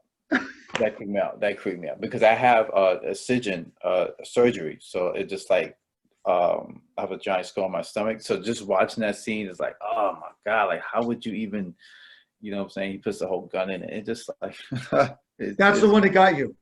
Yeah. That's the one that's like, yo, the head blowing scene is like my favorite. The one that creeped me out is that scene where it just, someone's opened up and he just putting the gun in there. It's like, yo, what is going on? There's that moment in the Videodrome where the videotape goes into his like stomach vagina thing. That always sticks out to me. Then, of course, he blows up the guy with his mind in that movie. Like obviously, the moment in Scanners where the guy's head explodes is probably one of the top ones. In fact, it's funny because there's a GIF that is just the guy's head exploding, and I always, whenever I'm like surprised by something, I always just send that GIF to people, just of the guy's head exploding from Scanners. So I guess I'm gonna have to go with that. This is one of the questions that truly make him one of the masters of the genre of all time, because he's got so many different things you could choose from. There's any number of moments in Shivers. You might even argue there's some moments in Rabid. I remember the farmer in the barn when he comes in there and accidentally stumbles upon Marilyn Chambers' character. That's kind of shocking. Drunk. Right, you're drunk. And then she's brutal with him. And obviously there's so many moments in The Fly where he's basically disintegrating. And you have the moments in History of Violence where Viggo Mortensen just brutally attacks these guys and kills them like a ruthless killer. But for me, I think it has to be the exploding head in Scanners. Because you might even say that's his definitive moment of his career. Because if you think about what represents Cronenberg, so much of it being psychological, and then kind of how he attacks that. Right. There's no better way of symbolizing attacking the mind than blowing up the head. And I think, though, even though it had been a couple times in that area around that time, whether it was 2 years early with Savini and Dawn of the Dead shooting the guy inside the hotel, or Savini shooting himself in Maniac, which is really the same year as Scanners, 1980. Interesting, yeah. I think that the one in Scanners, you see it longer in brighter light. Yeah. And there's more of a long buildup to it. Mm-hmm. And I think if you think of that sound effects mixed with Howard Shore's music, and then the way they capture it with that shot, and then obviously the effects, the way Dick Smith and I think Stephen Dubus or whoever it was did it, the way it rolls back and you see the color of the blood. I mean, it's unbelievable. Yeah. You'll never forget that moment, right? It's true. You'll never forget it. It sticks with you. So for me, that's when I think of Cronenberg, that's the moment I think of. Yeah.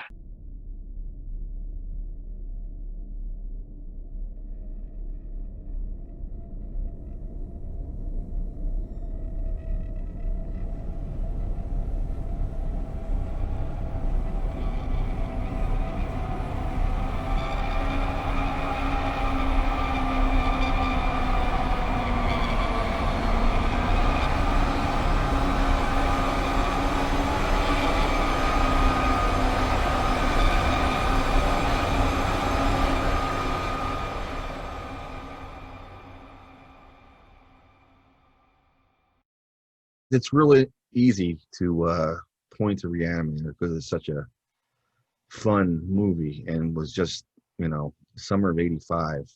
You had Day of the Dead unrated, and then next week was Re-Animator unrated, and I didn't even see that one coming. It was just wow.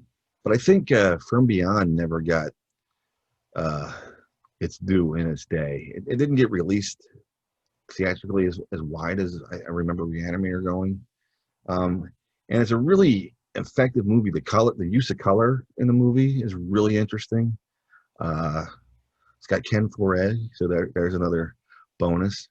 And I really, really dig the way he presented the other vibration levels, especially when you see those horrible fishy things swimming around. Really effective. And I don't know why more people say, hey, that's the greatest thing ever, because it's so cool. So I'll say From Beyond. Yeah, why not? I met Stuart Gordon briefly once. We had a meeting, and he was a very kind person, and you could tell that he had just a keen sense of story. But my first experience of a Stuart Gordon movie was Robot Jox, and so that's why I picked that as my favorite. I love Re-Animator, I love From Beyond. But I saw Robot Jox first, and I remember seeing it on satellite TV. It stuck with me, and I think it's a great entry movie for kids because, as I recall, it doesn't have anything too naughty in it. So anyway, it was tough to choose, but that's the one I chose. Like all of his films, it's got great effects and production values, and especially in relation to the budget, which I think was only about $1 million. And he's got all these like stop motion robots fighting each other and a bunch of it's awesome. And the idea of men fighting in giant robots was something I've seen many times since, but hadn't seen before that film up to that time. Maybe it was in Japanese cinema. I hadn't seen a lot of Japanese films. But and I still think the stop motion effects are great. It's a really fun picture. Say Re-Animator. And why? Same reasons, different style than Cronenberg. And obviously Stuart Gordon really loved H.P. Lovecraft, and Lovecraft informed many of our favorite filmmakers and continues to. But it's, once again, having some kind of technology, in this case, a medical technology that can resurrect the dead. This is something that Mary Shelley touched on way before Lovecraft did. So in a way, Re-Animator is a Frankenstein story. But having that power and not really realizing the extent of what it could cause. And so that's Herbert West. And so it has that aspect to it. But the one thing that Stuart Gordon has in, let's say, Re-Animator and From Beyond, is that he understands that it can be really entertaining. And whereas maybe certain Cronenberg films take their time and get really heady, and it's not exactly for everyone, and they get dark and serious, it seems that Stuart Gordon in those films kept a certain consistent aspect of, fun. I would have to say, because this is the first one I saw in the movie theater, was Honey, I Shrunk the Kids. Oh, I know it's not a horror movie, you know what I'm saying? But it's like, you watch that movie and it's just like, yeah, it's just, that's the first movie of his I saw in the movie theater. And it was just like, I mean, it was just a great adventure for the whole family and everything, And I mean, it's just dope. The special effects were dope. The story was dope, you know what I'm saying? It's like, it was just dope. It was a dope concept and it worked, you know what I'm saying? And yes. yeah, that's my highlight film for him. You might be surprised by this. It's not one of his horror movies. I have to go with Robot Jocks. It's funny because I have the Blu-ray. As a kid, I thought that movie was awesome. And, looking back on it, that movie was... They basically, for Pacific Rim, ripped that movie off. Like, they really need to get that. Like, I mean, I was just like, when I saw Pacific Rim, I'm like, it's like they just remade Robot Jocks with a bigger budget. Obviously, there weren't big monsters in Robot Jocks, but I've always liked that movie, and it's corny, but I think it's a lot of fun. I mean, a close second. It's tricky because lately I've been really into the movie Dolls. It's always on Pluto TV on my Roku, and I always find myself watching it. And it's one of those movies that's like very underappreciated. And I know that he went through a lot of time and money to make those stop action sequences with the dolls in that movie. Yeah. And I mean, he did puppetry and then he did stop motion. And I think he was shooting another movie at the same time. Might have been From Beyond. But he ended up shooting Dolls first and then finishing From Beyond before because he was still doing the stop motion effects for Dolls. And it's one of those... Dolls is one of those horror movies that I let my 8-year-old watch with me because she's just, I'm like, look, here's the deal. The dolls are killing the bad people. So it's not like, another movie where good people are being murdered. Like the dolls only go after the bad people. And so she kind of likes it for that reason. And the main character is a little girl. So she also likes that. So I don't know. Those are probably my two favorite. He's made a lot of great movies. I think he probably made the best episodes in Masters of Horror, but that's not my choice. And that's saying something because he was in pretty strong company. Yeah. But his episodes were really fantastic. It's a really good point that you bring up. And I think just thinking about it now, it's like a lot of those guys came from indie film, but Stuart Gordon never left. He never left. Stuart Gordon never left, and he always got amazing production value and kind of an amazing literary quality to these indie movies that's almost unmatched when you compare it to the budgets that he was working with. I completely agree with that. And I think that he's a guy that outside the genre, people don't know enough about him. And they probably don't know the diversity of his work because he's done a lot of different films, whether it was just as a writer and or a director. But for me, the best film favorite film, should I say, my favorite film of his has to be the first. I mean, Re-Animator, I saw it in the theater when it first came out.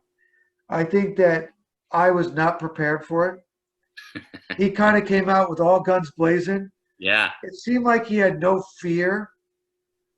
And he was tackling H.P. Lovecraft, which most people think is not even doable on a cinematic level. Because, Lovecraft is so massive with his scope, and he's so kind of psychological based with all these different metaphors and all. But the fact that Gordon did it, and he did it so successfully with, not only some really good actors, but he brought humor. He made it really scary and gory. The effects were off the charts. I believe he had like 4 or 5 teams doing the effects, and the fact that he could have them match and not look like they were different. And I think his relationship with Alberg, the cinematographer, and then Richard Band's music. When I think of Re-Animator, and what's so great about it too is that it's not just scary. It is funny. It is kind of literary with like bringing Lovecraft to life. And I know he probably didn't have a gigantic budget because it was his first film. It was independent. And the fact that he could pull off what he did, that's just remarkable, really. Yeah. I think his two contributions to the Master of Horror series were both really good. Dreams in the Witch House and The Black Cat, they were really, really good, strong pieces and should be seen more. And while I wouldn't necessarily say it's a good film, he did one that I don't even remember it even coming out. I just caught up with it. It was called Space Truckers with Dennis Hopper, and that Hopper plays a space trucker, and it had a lot of funny bits and cool ideas in it. I don't think it hung together as well as maybe I had hoped it would, but good ideas. Awesome. Absolutely, to me, it's King of the Ants, and no one ever talks about that one. I feel like it's totally different amongst his filmography in that it's a dark character drama, so it's not as fun as a lot of his other work, but really compelling. Shows that he's a true director in that sense, right? Because a lot of his films, the performances are fun and funny and humorous. And this shows a totally other side to him, and it's just as interesting. It's a deep dive in terms of being a fascinating character study of these people. Because a lot of the times the tone is over the top, and I think really suits the material. But here, it's clear that this movie's serious, and the acting is the highlight of the film, with an actor in the lead that I'd never seen before or since. So. I think across the board, the performances are great. Well, Dagon, I think, was pretty well done. If you know the source material, the Lovecraftian type source material. But I think maybe King of the Ants was interesting. Yeah, I mean, Pit and the Pendulum was good. That was a full moon, one of the best full moon movies that were made. The Charlie Band Company. And yeah, I mean, when I think about Stuart Gordon, I really think about, there's a few, obviously Re-Animator, From Beyond, Castle Freak is a pretty crazy movie. Dolls, right?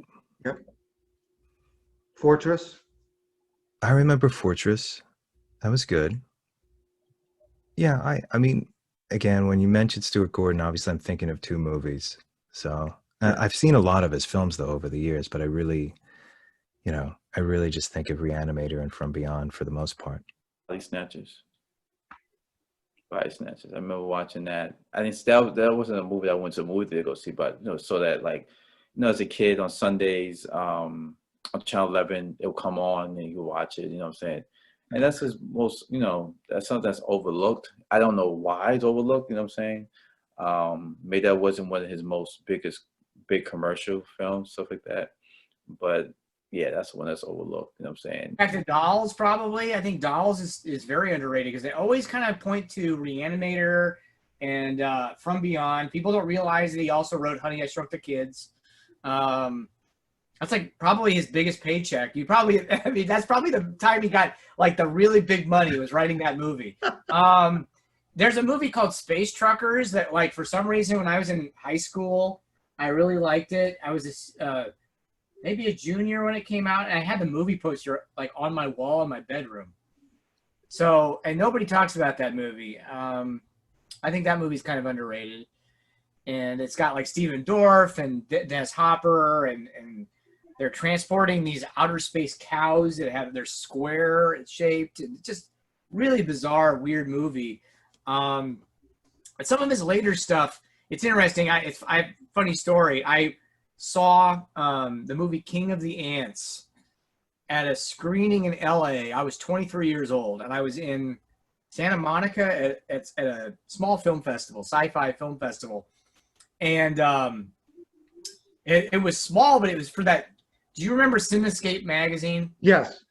They put out this film festival, and I made a little short. They had a contest to make a Friday the 13th parody short, and I ended up winning the contest. It was just weird. Awesome. So I made this little 2-minute short film, like in the backyard of my apartment in Lawrence, Kansas, and I sent it in, and I ended up winning. So I went to LA, and they had the film festival, and like Guillermo del Toro was there, Wes Craven, but I remember vividly sitting in the theater watching King of the Ants, which was a very disturbing movie.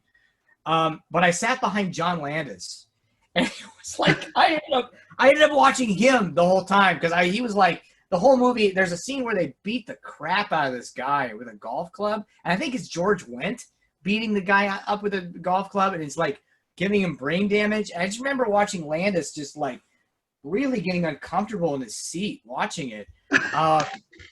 So I've always kind of thought about that movie. It's funny because I've only seen it one time. It stuck with me, but I only saw it that one time when I was in Los Angeles. So, and nobody ever talks about that movie. I see it on rotation every now and then on one of the Pluto TV channels, but nobody really brings it up because it's About this a lot, and I think maybe 10 years ago, I would have said Fortress. Because I think Fortress is really a well-made movie. Yeah. Science fiction. All the time. Used to play all the time on cable. Now it's not. Back when Chris Lambert was a big deal with Highlander and yeah. But you got to say, it was a science fiction action masterpiece for what it was, right? Was it great? Still great. We're still great. And people out there, if you haven't seen Fortress, please go see it. You'll be very happy that you did.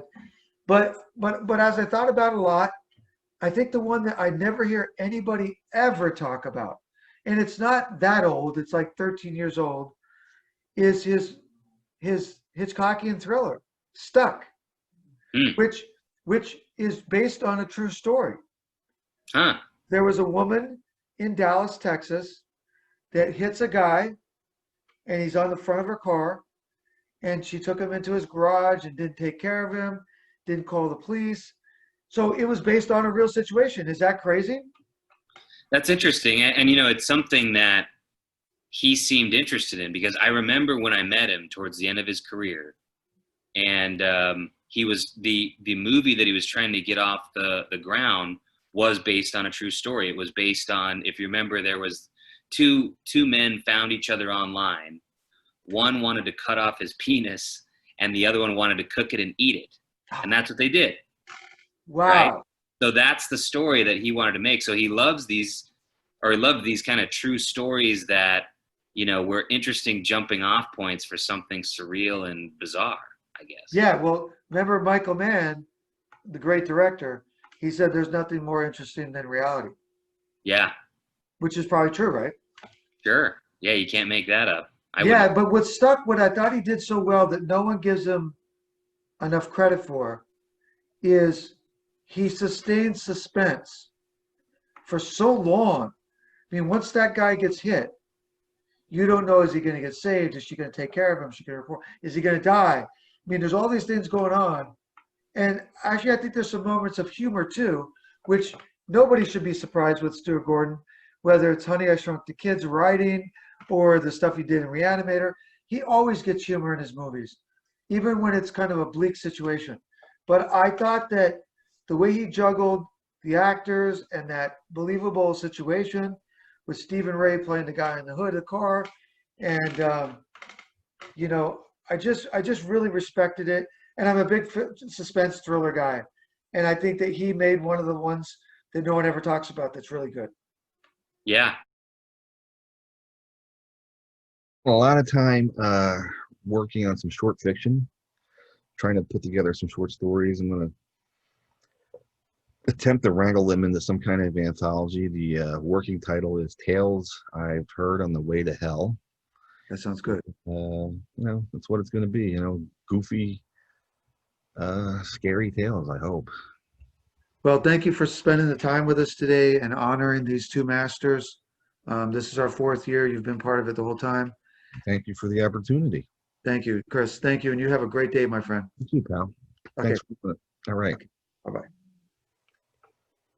Well, Halloween's coming up, so everyone should check out Itsy Bitsy if they haven't seen it, and working on other things, and always looking to collaborate. So I'm releasing right now the first of 3 volumes of the graphic novel adaptation of my screenplay, South Texas Blues, and it's a very unique perspective on what Tobe Hooper was feeling in 1973 when he was making the Texas Chainsaw Massacre. And it's something that's been in my life for a very long time. I conceived it in 1996.